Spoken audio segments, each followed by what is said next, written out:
So not only had God promised to Abraham that his offspring would somehow bless the entire human race, but he made a particular promise to David that there would always be one of his descendants on the throne forever. And as the nation of Israel reflected upon this passage of Scripture, they said the King, the Messiah, the Christ, the one we're waiting for, must be a son of David. And Matthew, I think, he takes a look at this genealogy. He's like, look at this.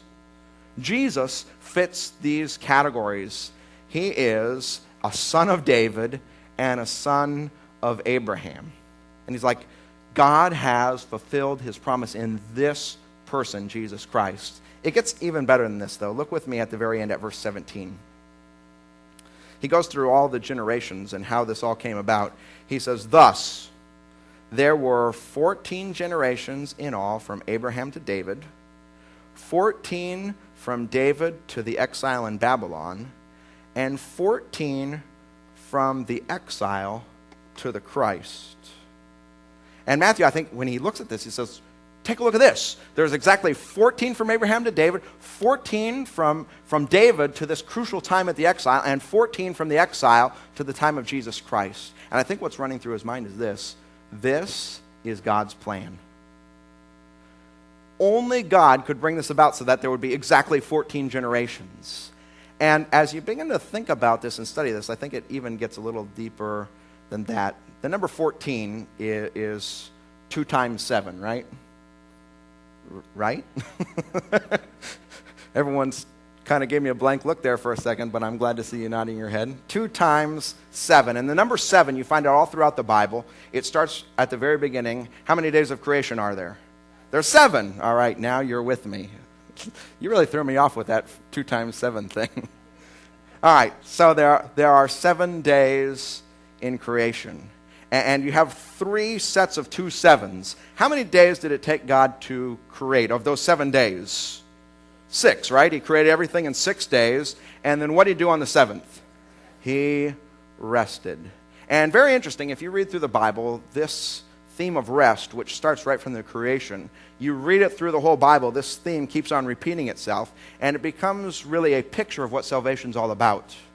In fact, one of the commandments said that they should rest every 7th day because they had previously been slaves in Egypt. This was a picture of what salvation was. In fact, it kind of finds its terminal point, this theme in Scripture, where Jesus says, "Come to me, all you who are weary and heavy laden, and I will give you rest." So the picture of salvation, one picture of salvation in the Bible is this idea of rest. And I think Matthew, looking at this, would have gone, would you take a look at this?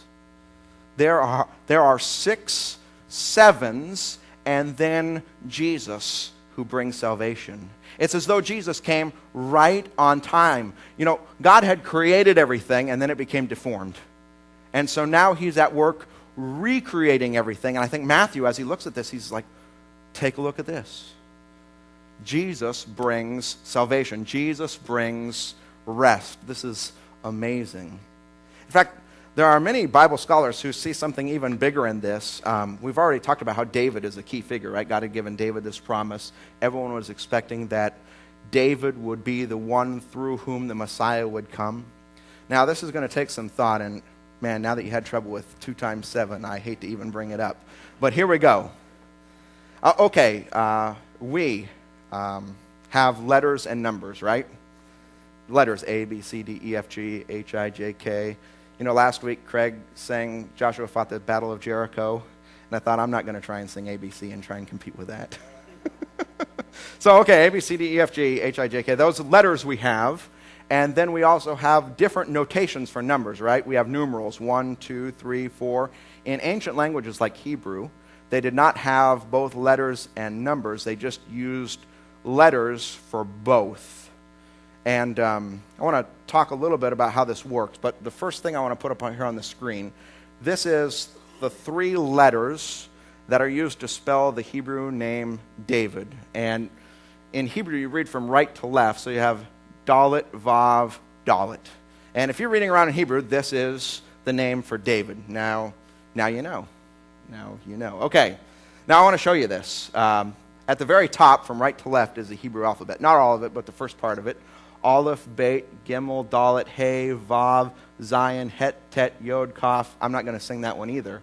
But Aleph at the top, you see it kind of looks like an X, corresponds to our letter A. And Beit roughly corresponds to our letter B. And Gimel, the third one over, corresponds roughly to our letter G. And Dalet roughly corresponds to our letter D. You get that, right? But also, those Hebrew letters are also used for numbers.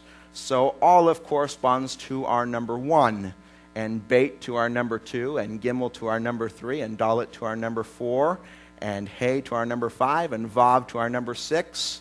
All right, are you ready? Now you got to stick with me here, but I've written there again the name of David in Hebrew. All right, the Dalet, which is the first letter on the left, corresponds to our letter D. What number?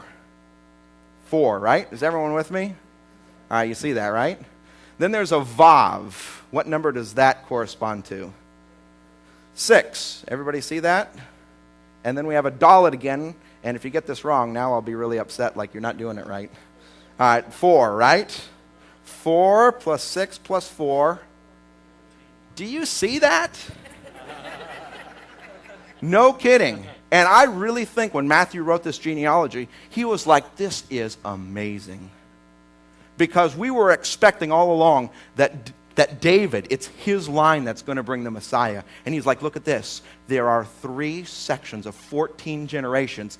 He is the one. At just the right time in history, just when you would expect him, Jesus is the one. Do you see that? I mean, Matthew, I think he's so swept up by this that he's like, does everybody see this? This is amazing. When I first read this genealogy, you're like, huh? But now you're getting it, right? I mean, you see that there. Matthew, Jesus is the one. Now, there's a certain feature to this genealogy that is very, very unique. And I want to spend some time talking about this. Normally, you're reading a genealogy in the Bible. It goes like this. A was the father of B.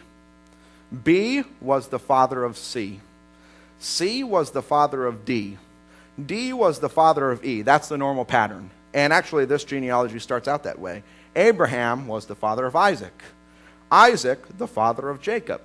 Jacob, the father of Judah and his brothers. You see that pattern?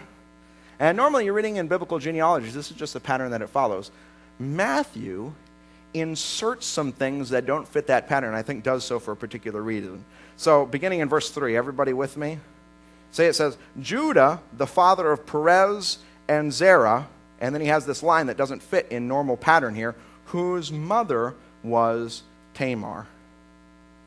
And this is interesting. In fact, there's a number of times where he does this. He mentions the mother, and I think he does so for a particular reason. Do you know the story of Tamar? I mean, a couple people here. I want to just take some time to look at this because, and as we're reading it, I want you to think about why Matthew would include this story. So turn to Genesis 38. Keep a finger here. Genesis 38. Now,